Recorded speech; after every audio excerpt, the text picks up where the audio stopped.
નમસ્કાર, સીધા સંવાદ સાથે હું આપની સાથે મહેન્દ્ર. તો સંસદના 84 સત્રમાં આજે ભારે ધમાસણ અને હોબાળા વચ્ચે બે મહત્વપૂર્ણ બિલ પાસ થાય છે. લોકસભામાં પેપર લીક રોકવા માટે અત્યંત કડક જોગવાઈઓ ધરાવતું લોક પરીક્ષા સુધારા વિધેયક 2026 ધ્વનિ મતથી પસાર થયું છે અને જેમાં દોષિતો માટે 10 વર્ષ સુધીની જેલ અને 10 કરોડ રૂપિયા સુધીના ભારે દંડની જોગવાઈ કરવામાં આવી છે. ત્યારે બીજી તરફ રાજ્યસભામાં વંદે માતરમના અપમાનને દંડનીય ગુનો બનાવતું વિધેયક પણ પાસ કરવામાં આવ્યું છે. ત્યારે સંસદમાં ચર્ચા દરમિયાન વિપક્ષ નેતા રાહુલ ગાંધીએ શિક્ષણ વ્યવસ્થા અને પેપર લીકના મુદ્દે સરકાર પર આકરા પ્રહારો કર્યા.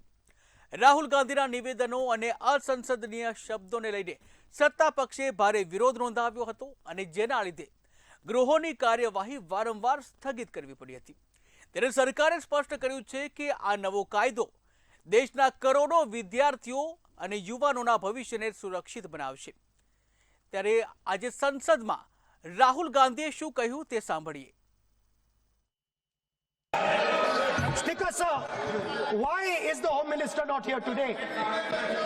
The Home Minister is not here today because he's not here today because he is scared.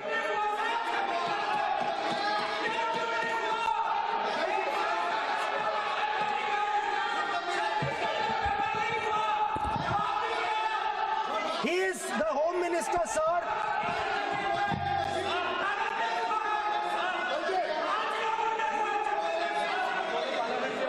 Sir बैठ जाओ. देखिए, आज होम मंत्रालय पे चर्चा नहीं हो रही. आज जिस विधेयक पर सर, चर्चा क्या माननीय what are we मंत्री जी doing? बैठे हैं. The Home Minister, sir, the Home Minister no, आज होम is मिनिस्टर पर scared. चर्चा नहीं है. जिस विधेयक पर चर्चा है विधेयक पे मंत्री बैठे हैं. यही व्यवस्था रहती है सदन के अंदर. Sir, the Home Minister.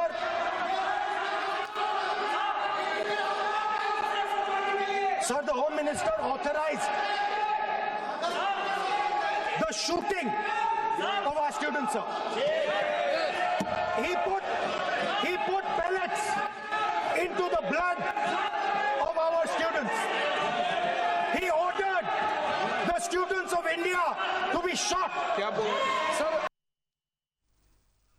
તો સંસદમાં ભારે હોબાળા વચ્ચે બિલ આખરે પસાર થયું છે અને આજ મુદ્દે આપણી સાથે ચર્ચા કરવા માટે જોડાઈ ગયા છે કોંગ્રેસ નેતા મુકેશ વિશ્વકર્મા, રાજકીય વિશ્લેષક હિરલ દુધરેજા અને સિનિયર પત્રકાર કમલેશ દવે.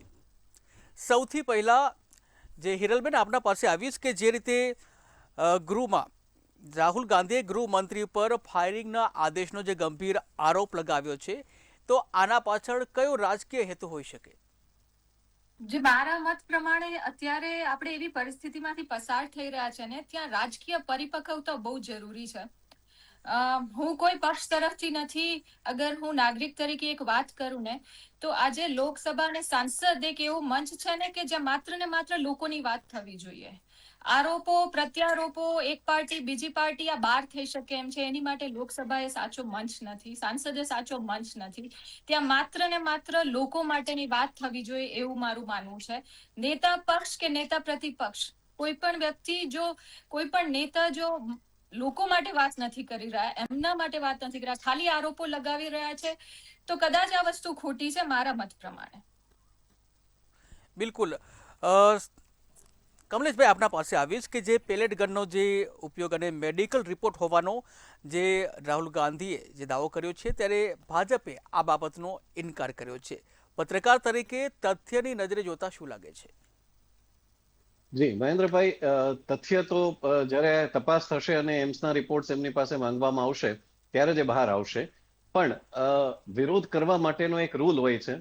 જ્યારે લોકસભાની અંદર વિપક્ષના નેતા છે એ બોલતા હોય ત્યારે પક્ષના જે લીડર હોય છે એમને પણ હાજર રહેવાનું હોય, અને જ્યારે પક્ષના લીડર હાજર હોય ત્યારે વિપક્ષના નેતા છે એમને પણ હાજર રહેવાનું હોય. આવો એક પ્રોટોકોલ હોય છે. પણ કોંગ્રેસના જે લીડર છે એમને લોકસભાની અંદર પોતાનો મુદ્દો રજૂ કરતા કદાચ હજુ આવડતું નથી એ કહીએ તો ખોટું નહીં કહી શકાય. કારણ કે કદાચ એમની ભાવના જે હશે મુદ્દો રજૂ કરવાની એ સાચી હશે અને એમને અવાજ બનવું હશે વિદ્યાર્થીઓનો, પણ જે રીતે એમણે આરોપો મૂકી દીધા અને જે રીતે વિરોધ કર્યો એના હિસાબે એમને આ પ્રક્રિયાનો સામનો કરવો પડ્યો છે. અત્યારે જે હાલત છે એને કારણે જ લોકસભાની જે પ્રક્રિયા છે એ ખોરવાઈ શકી. કદાચ એનાથી વિપરીત એક વખત વિચારીએ તો આવું વિચારીને જ રાહુલ ગાંધીએ કદાચ એવા આરોપો મૂક્યા હશે કે લોકસભાની કાર્યવાહી છે એ ચાલે નહીં. સામાન્ય રીતે જ્યારે પણ કોઈ પણ પક્ષ છે જ્યારે વિપક્ષમાં બેઠો હોય ત્યારે એમનું કંઈક ને કંઈક પ્રયત્ન એવા રહેતા હોય છે કે સત્તા પક્ષની વિરુદ્ધ કેવી રીતે કાર્યવાહી કરવામાં આવે જેનાથી લોકસભાની કાર્યવાહી કોઈને કોઈ પ્રકારે ખોરંભાય. કદાચ આ એનો પણ ભાગ હોઈ શકે છે. આફ્ટરઓલ રાહુલ ગાંધી શું વિચાર્યા છે તો એ જ જાણે, પણ જો વિરોધ જ એમને કરવો તો વિરોધ કરવાની એમની જે પ્રક્રિયા, એમની જે રીત હતી એ ખોટી હતી. બિલકુલ, વિરોધ કરવાની રીત ખોટી હતી એવું કમલેશભાઈ જણાવ્યું છે. મુકેશભાઈ, આપના પાસે આવીશ. મુકેશભાઈ, સરકાર દ્વારા જે આરોપ લગાવવામાં આવે છે કે કોંગ્રેસ છે વિદ્યાર્થી ઉપર રાજનીતિ કરી રહી છે,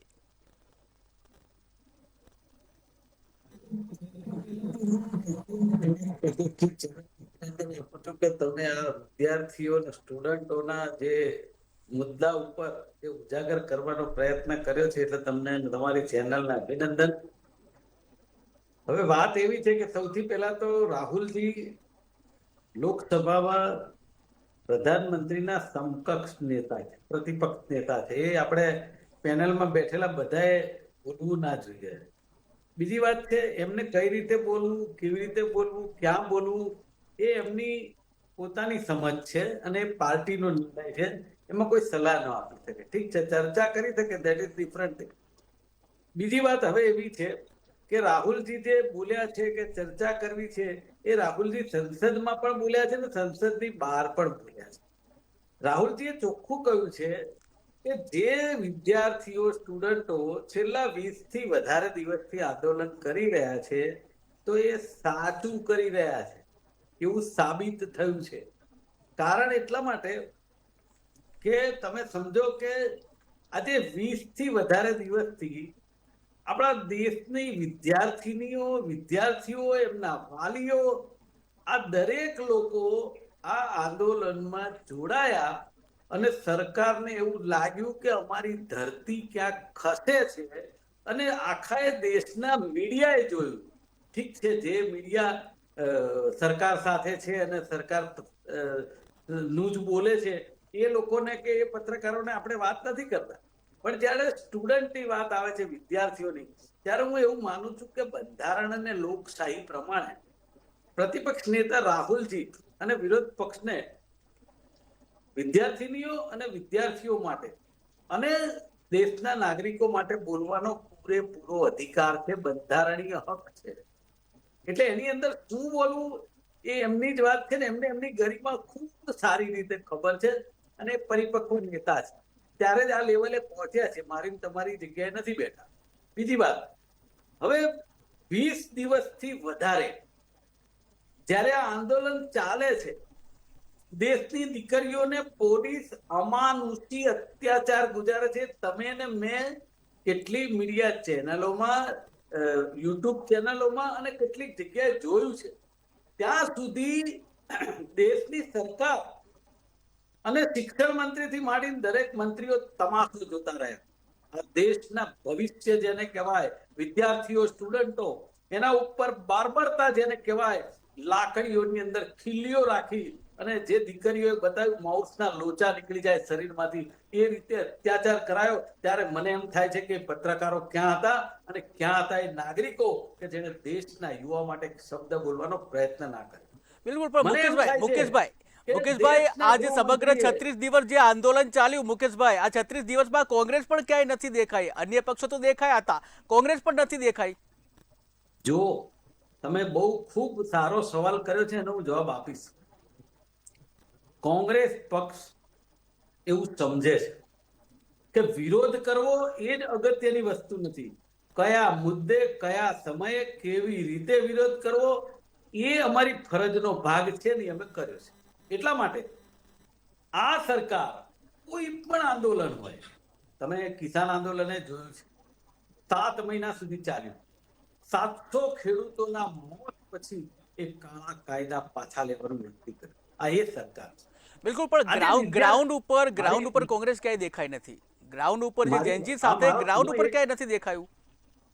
હું જવાબ એ જ આપી રહ્યો છું કે જ્યારે આંદોલન પરાકાષ્ઠાએ હતું અને એ અહિંસક આંદોલન હતું અને એમની ઉપર જ્યારે પેલેટ ગન ચલાવવામાં આવી, એ વિદ્યાર્થીઓને લાકડીઓથી લાઠીચાર્જ કરવામાં આવ્યો, પાણીનો મારો ચલાવવામાં આવ્યો, જે દીકરીઓને ઉઠાઈને ફેંકતા હતા પોલીસ વાળા, તો ત્યારે રાહુલજીને એમ થયું કે આ હવે સમય છે કે હવે આ સરકાર આ દીકરા દીકરીઓને અમાનુષી અત્યાચાર કરી રહી છે.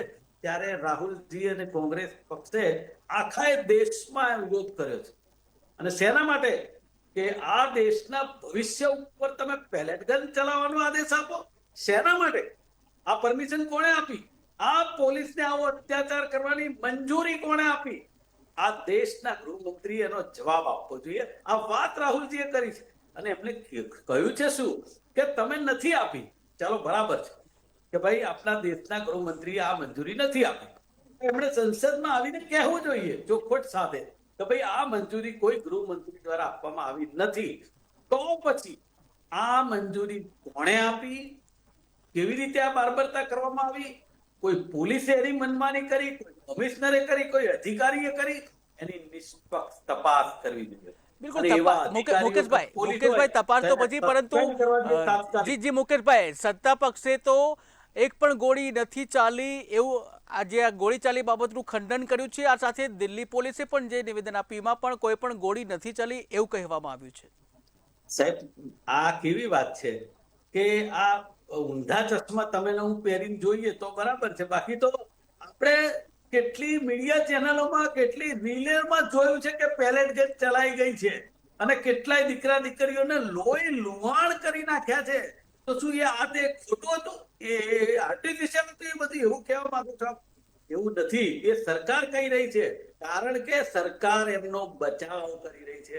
અને હું કહું છું જો એવું નહોતું, શેના માટે માનનીય પ્રધાનમંત્રી, હું તો આપણા ગુજરાતના છે, લોકલાડીલા પ્રધાનમંત્રી કહું છું, તો એ લોકલાડીલા પ્રધાનમંત્રી 25 દિવસ સુધી ક્યાં હતા કે શિક્ષણ મંત્રી હજી નથી? કેમ તે જ દિવસે ના લઈ લીધું? વાત તો ત્યારે જ પૂરી થઈ જાય. અને નીટની પરીક્ષાના પેપર લીક થાય અને વિદ્યાર્થીઓ ચૂપ રહે, વાલીઓ ચૂપ રહે, દેશનો નાગરિક ચૂપ રહે? કઈ રીતે? સાહેબ, કેટલાય લાખો વિદ્યાર્થીઓનું ભવિષ્ય સાથે જ્યારે ચેડા થઈ રહ્યા હોય અને તમે ને હું કે કોઈ ચૂપ બેસી રહીએ, ઇટ ઇઝ નોટ પોસિબલ. એટલે એના માટે જે આ થયું છે એવું હું કહું છું કે બિલકુલ વ્યાજબી છે અને એના માટે હજી પણ આંદોલન ચાલુ રહેશે. અને આ દીકરા દીકરીઓ કોઈ આતંકવાદી નહોતા, આ દેશનું ભવિષ્ય હતું. બિલકુલ. એ વિદ્યાર્થીનીઓ અને વિદ્યાર્થી આ દેશનું ભવિષ્ય છે. ત્યારે જ માનનીય નરેન્દ્રભાઈ મોદીએ કહેવું પડ્યું કે હવેથી યુવાનો પણ લોકસભામાં આવશે. ક્યારે કહેવું પડ્યું? આજ સુધી તો ક્યારે કહ્યું નથી.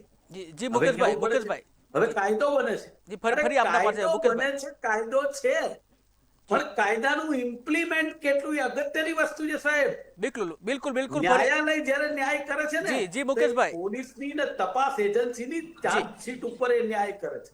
જી ક્યારેય મુકેશભાઈ આપણે હિરલબેનને પણ ચુકાદો સાંભળી નથી લઈએ. આપતા. જી હિરલબેનને પણ સાંભળી લઈએ. હિરલબેન, જે રીતે આખું જનજી આંદોલન જે થયું અને આ એ રાજકારણીય થઈ રહી છે. હું આજે એક નાગરિક તરીકે, અને જો તમે બાળકોના ભવિષ્યની વાત કરતા હો તો હું બી એક મેડિકલ ની એસ્પાયરન્ટ સ્ટુડન્ટ હતી. એ રીતે જો હું વાત કરું ને તો નાગરિક તરીકે અમારો મુદ્દો છે જે થયું બરાબર છે, બહુ જ નિંદનીય વસ્તુ થઈ ગઈ છે. આગળ પણ ઘણી બધી એફઆઈઆરો થઈ છે, એના પર કેમ વિપક્ષ નથી બોલી શકતું અત્યારે? કે કેમ સત્તા પક્ષ બી હવે જે એફઆઈઆર થઈ રહી છે જેની બાહેંધરી સરકાર તરફથી આપવામાં આવેલી કે કોઈ સ્ટુડન્ટની તરફ હવે એફઆઈઆર નહીં થાય, એમને કોઈ પણ રીતની કનડગત નહીં થાય, તો બી આપણે ઘણા બધા એવા મુદ્દાઓ જોઈ રહ્યા છે કે જ્યાં હજુ બી કનડગત ચાલે છે. તો કદાચ એ મુદ્દો વધારે અગત્યનો હોવો જોઈએ આજે આપણા માટે. બિલ જે પાસ થયું છે બહુ જ સરાહનીય વસ્તુ છે, કારણ કે આપણા દેશમાં પેપર લીકની સામે એટલા મોટા કડક કાયદાઓ અત્યાર સુધી આવવામાં નથી આવ્યા. એટલે જે બી પેપર લીક કરનારા અસામાજિક તત્વો છે તેમને સજાનો કોઈ ડર નતો. જો એમને સજાનો ડર થશે તો ડેફિનેટલી પેપર લીક રોકાશે. આ મુદ્દાઓ છે. પણ અત્યારે બહુ મહત્વનો મુદ્દો કદાચ વિપક્ષ માટે પણ એ જ છે કે હવે આગળ જે હેરાનગતિને કનડગત થઈ રહી છે, બિહારની અંદર થઈ રહી છે, પટનાની અંદર સ્ટુડન્ટ્સને થઈ રહી, જે લોકોએ રેલીમાં ભાગ લીધેલો એ સ્ટુડન્ટ્સ પર થઈ રહી છે, તો એના માટે શું સ્ટેન્ડ લેવું જોઈએ. હવે આગળ જે થઈ ચૂક્યું ડેફિનેટલી, પણ આજે બી તમે જેન ઝી અને જેન આલ્ફા અને અમારી મિલેનિયલ જનરેશનને જુઓ તો અમે રિઝલ્ટ ઓરિએન્ટેડ વસ્તુ માંગીએ છીએ ને. આજે કોઈ પણ પક્ષ તરફથી અમે રિઝલ્ટ ઓરિએન્ટેડ માંગીએ છીએ કે રિઝલ્ટ શું આવવું જોઈએ, રાઈટ? સો આક્ષેપો પ્રતિ આક્ષેપો બધું બરાબર, એ ચૂંટણીના મુદ્દાઓ માટે બરાબર છે, પણ આજે એક નાગરિક તરીકે, એક વ્યક્તિ તરીકે, એક સ્ત્રી તરીકે કે એક સ્ટુડન્ટ તરીકે જવાબ જે મળવા જોઈએ છે આગળ શું સારું થઈ શકે તેના માટેના હોવા જોઈએ, અને મુદ્દાઓ પણ લોકસભા અને સંસદની અંદર તેના હોવા જોઈએ. બિલકુલ. હિરલબેન, આપને જે વાત કરી કે કાયદા જે મજબૂત અને બધી વાત કરી, પરંતુ તમને કહી દઉં કે 2024માં પણ બિલ પસાર કરવામાં આવ્યું હતું, કડક કાયદા કરવામાં આવ્યા હતા, હજી તો 2 વર્ષ નથી થયા અને ફરી પાછી સ્થિતિ એની એ કાયદા કદાચ એટલા કડક નતા કે આરોપીઓને એનો કાર્યવાહી ક્યાં કરી છે? હિરલબેન, કાર્યવાહી ક્યાં કરી છે? ત્યારે પણ 5 વર્ષની સજાની જોગવાઈ હતી, 1 કરોડના દંડની જોગવાઈ હતી, ક્યાં કાર્યવાહી કરી છે? કાર્યવાહી નથી થઈ તો આપણો મુદ્દો એ હોવો જોઈએ કે કાર્યવાહી ક્યારે થશે આના પર. ઇવન જે સંજય મુખિયા જે છે મુખ્ય આરોપી, હિરલબેન મુખ્ય આરોપી સંજય મુખિયા છે, એને પણ સીબીઆઈ દ્વારા ક્લીન ચીટ આપવામાં આવી હતી, તો કેવી રીતે ન્યાયની અપેક્ષા રાખી શકો? સાહેબ, મુખ્ય આરોપી કોણ છે કે કોણ નહીં એ જનતાને તો ખબર પડવાની નથી જ્યાં સુધી એક ટ્રાન્સપરન્ટ વ્યવસ્થા નહીં સ્થપાય તેની માટે. આજે શું કોર્ટ પ્રોસિડિંગ્સ થઈ છે, પીઆઈએલ ની અંદર બી આજે મોસ્ટ ઓફ પીઆઈએલ આપણે જોઈ રહ્યા છે કે એક જ જવાબ મળે છે, એની અંદર બી માહિતી મળતી નથી. તો ટ્રાન્સપરન્ટ પ્રક્રિયા નાગરિક તરીકે ક્યારે ખબર પડશે? બિલકુલ. આ બિલ પસાર થયા, હિરલબેન, આ બિલ પસાર થયા પછી લાગે છે કે કંટ્રોલ આવશે? હા, બિલ જે થયું છે પસાર, એના પછી જો એનો અમલીકરણ વ્યવસ્થિત થવામાં આવે, જો કાયદાકીય રીતે એને સખત કાયદાની અંદર અમલીકરણ જો કરવામાં આવે, ઇમ્પ્લિમેન્ટેશન કરવામાં આવે, તો ડેફિનેટલી આની કોઈ અસર છે. પણ આને ખાલી કાગળ પર મૂકી રાખવામાં આવે અને પછી પર જે ભાઈ આરોપીઓ પકડાય એમને કોઈ સજા આપવામાં ના આવે, તો આ બિલનું બી કોઈ મહત્વ નહીં રહે મારા પ્રમાણે. બિલકુલ. આશા રાખીએ કે ન્યાય મળે બધાને. કમલેશભાઈ, આપના પાસે આવીશ. કમલેશભાઈ, રાહુલ ગાંધી દ્વારા પ્રેસ કોન્ફરન્સ કરવામાં આવી અને એમાં અનેક આક્ષેપો પણ લગાવવામાં આવ્યા છે અને કહેવામાં આવ્યું છે કે જે પેલેટ જે ગન છે તેનાથી વિદ્યાર્થીઓને નુકસાન થયું છે, અનેક લોકોની આંખોને પણ નુકસાન થયું છે અને રિપોર્ટનો પણ દાવો કર્યો છે.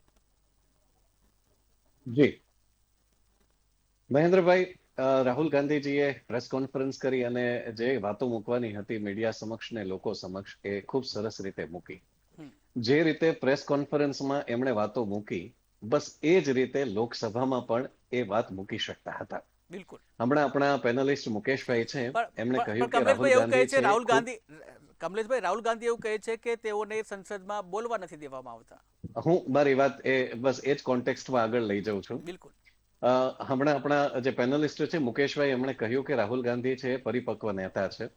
આ વાતનો સ્વીકાર એટલા માટે કરવો પડશે, તો પછી એમની પરિપક્વતા એટલી છે કે નક્કી કરીને આવ્યા હતા કે સંસદ ચાલવી જોઈએ જ નહીં. કારણ કે જે રીતે આપણા જે પેનલિસ્ટ મુકેશભાઈએ અત્યારે વાતો કરીને જો એવી જ રીતે બેઠું કદાચ રાહુલ ગાંધીજી બોલ્યા હોત ને, તો આ બાબતે ચર્ચા થઈ શકી હોત. કદાચ આજે નહીં તો પોસિબલી આવતીકાલે થઈ શકી હોત અને ચર્ચા થવી જ જોઈએ, કારણ કે મુદ્દો એ પ્રકારનો છે. પણ સંસદમાં આવતાની સાથે જ કે આપણા ગૃહમંત્રી શ્રી છે બહુ મોટા કાફલા સાથે આવ્યા છે અને સંસદ ભવનની અંદર આવતા ધ્રુજે છે, થરથર કાંપે છે.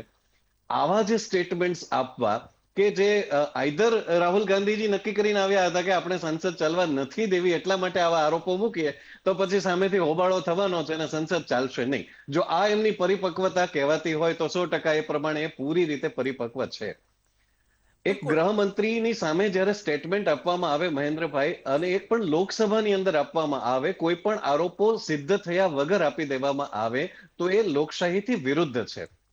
અત્યારે કોઈ પક્ષની વાત નથી, પણ લોકશાહીથી વિરુદ્ધ. કોઈ પણ વ્યક્તિ વિરુદ્ધ આપણે કોઈ પણ આરોપ મૂકવો હોય તો પહેલા એ સાબિત કરવો પડે, અને પહેલા જ એમ કહી દેવું કે આટલો મોટો ગુનો કર્યો છે, તો એ ખરેખર એમની જે રજૂઆત છે એ રજૂઆત ખોટી હતી. આ જ વસ્તુને આપણે થોડા વિપરીત પરિસ્થિતિમાં જોઈએ, જુદી રીતે જોઈએ, તો જ્યારે સંસદની અંદર ઇન્દિરા ગાંધી વિરુદ્ધ કે પછી સોનિયા ગાંધી વિરુદ્ધ બોલવામાં આવી રહ્યું હતું, ત્યારે કેટલા કોંગ્રેસી સાંસદો હતા કે જેમણે સંસદ ચાલવા દીધી. કેટલા એવા કોંગ્રેસી સાંસદો હતા કે જેમણે હોબાળો નહીં મચાવ્યો? તો ઓબ્વિયસ છે કે જ્યારે કોઈ વ્યક્તિ વિરુદ્ધ ટિપ્પણી કરવામાં આવે, લોકસભા જેવા મંચ પર ટિપ્પણી કરવામાં આવે, ત્યારે ખરેખર નેતા પ્રતિપક્ષને શોભતું નથી. એટલે મીડિયાને જેમ બોલવું હોય એમ બોલે મુકેશભાઈ કહે છે, પણ પહેલા એમણે એમના નેતા શું બોલી રહ્યા છે એ એક વખત શાંતિથી સાંભળવું જોઈએ. જો મુકેશભાઈ જેટલું અહીંયા બોલ્યા છે આપણા મંચ ઉપર, એવી જ રીતે રાહુલ ગાંધીજીએ જો રજૂઆત કરી હોત તો ચોક્કસ એ સાંભળવામાં આવી હોત. એટલે મને મુકેશભાઈની પરિપક્વતા પણ ખૂબ સુંદર લાગે. અભિનંદન મુકેશભાઈ, આપ પણ પ્રતિપક્ષમાં બેસવા માટે લાયકાત ધરાવો છો.